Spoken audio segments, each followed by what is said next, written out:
कटक जिला सालेपुर थाना अंतर्गत सौरी पंचायत जहांगीराबाद ग्राम सुधिया बेपारी विजय महांती घर विलंबित रात्रि चोरी घटना को आज की 5 दिन बीती जाइतिले सुधा पुलिस हाथ सुन। पुलिस तदंत करी संधानी कुकुर लगाई एपर्यंत नीरव रही कौन पाई किछि बुझा पड़ुनी। एपटे एते बड़ डकायती हेबा ग्राम रे प्रथम थर बोली ग्रामवासी आलोचना करुछंती एवं भयरे ग्रामवासी आखिरु निद आसुनी। सतरे कौन एते बड़ डकायती होईची ना सुधिया विजय महांती किछि नाटक रची एते टंका एते सुना घरे रखिथिला कौन पाई।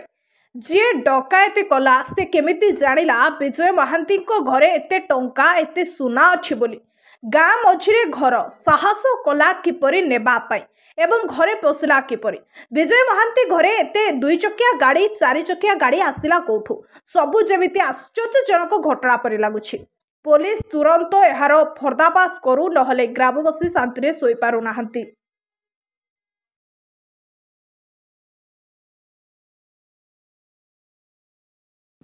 मोनी त्रिलोचन राउत घर जहांगीराबाद राति घर सब लेडीज पिला छुआ सब भय विदुर बर्तमान 4-5 दिन अच्छा मैं चोर पशुले क्या आम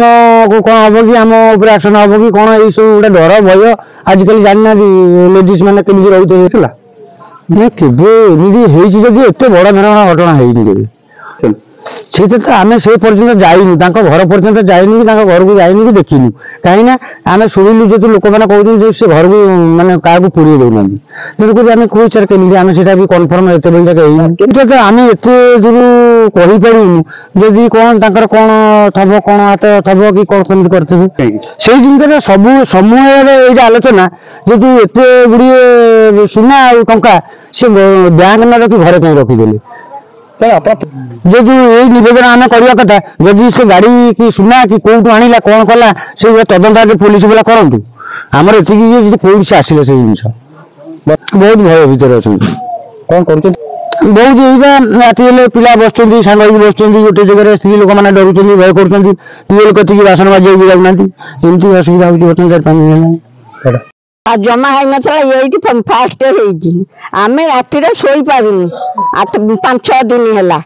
आम राति जाक अनिद्रा हो गाँव को पुलिस आसिक जमी सबुदिन ड्यूटी करूँ ना ना आम के देखिन एवं देखिलु ये कंडी भितर केमी आसिक चोर पहुँचली लोक भेड़ देखा कौन तार मानने अनेशत कथा मिछ आम केमी सत बुझू चोर भावे चोर पसंद से सकाशे सेमती रही कौन आम से कथा कहूँ दुआर मुझे कहीं जाती पुलिस आसिक गाँव में ड्यूटी नदेले छुआ पिला सब डरुची जमी कुकुर मुकुर सब उठिकी बहुची चोरी की धरा जाऊ चोरी पर अपूर्ण रात गोटे गाड़ी आसला कुकुर बुकिले उठला गाड़ी सियाड़े पशिला किंतु आम आ कि सन्धान पानी ना उठिकी भय गलुनी आम केमी विश्वास करूँ चोर नहीं कि से मिछरे कबाट फिटे कि मिछरे कहूँ पुलिस कौन कहते से घर तो क्या पुरे दौना पुलिस कौन कहे पुलिस बाला जानी सी भी जाने सी आगुरी तार कहानी पुरे दिए डकायती सौरी पंचायत रे आखपाख दिन भितर केबे हेई नतला ये जो डकायत माने बंधुक मूल्य डकायत 30 लाख टंका कैश आ 50 लाख ऊर्ध्व सुना गणा बोली विजय बाबू निजे स्वीकार करछन्ती पुलिस रो आमे आशा करू पुलिस किसी आ भितर शीघ्र पदक्षेप नेले आमे माने शांति रे रहू कहीं ये जो बंधुक मूल्य डकायत काली जे आम घरे न हो बोली किसी माने ना आम राति मिनिमम गोटाए बेले शोचु भय रोचु पुलिस पेट्रोलिंग आम तो जानी पार्नु हो किंतु 3-4 दिन भितर किसी पुलिस अग्रगति किसी आम जानी पार्नु आम भावी पार्नु जे एत बड़ डकायत पर पुलिस हाथ बांधिक बस आम भावुँ कि अधिक पाखे इनफर्मेशन अच्छी ताकू सी काल्कुलेट करुवे किंतु तार किसी फल आम पाइपर कहीं ये तो सी कहवा कथा झील बाहागर टंका रखी जमी बिकिकी टंका रखी आदि रखी झील बाहागर या विषय पुलिस अधिक तदंत करवा उचित कहीं तदंत करूनी कहीं आज्ञा यहीटा से जार झील सी कहीपर या विषय तदंतकारी अधिकारी सी ହେଇଥାଇପାରେ। ଆମେ ସନ୍ଦେହାତ୍ମକ ଭାବରେ କିଛି କହିବା ଉଚିତ ହବନି। ଏ ବିଷୟରେ ଯିଏ ତଦନ୍ତ କରୁଛନ୍ତି ସେମାନେ କହିବାଟା ଉଚିତ ହବ। ଏତିକି ଦାବି ଯେ ପୋଲିସ ଏହା ଉପରେ ଗୋଟେ ସଠିକ ପଏଣ୍ଟରେ ପହଞ୍ଚୁ,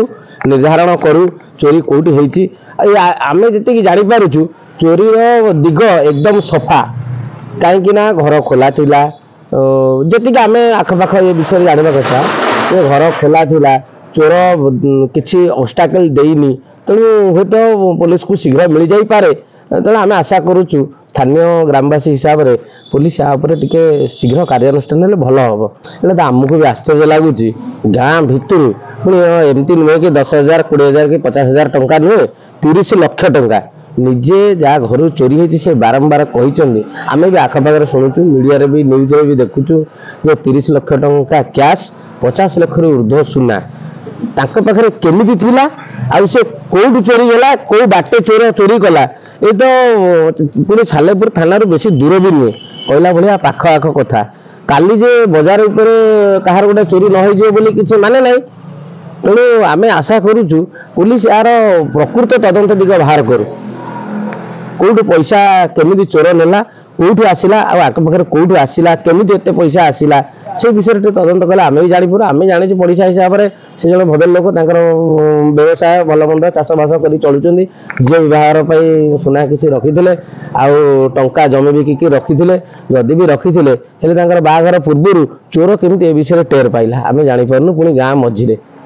ଆଉ ଚୋରି କରିକି ନେଇଗଲା। ସାଲେପୁରରୁ ମହେଶ୍ୱର ବେହେରାଙ୍କ ରିପୋର୍ଟ, ଦି ରିପବ୍ଲିକ ହିନ୍ଦୁସ୍ତାନ।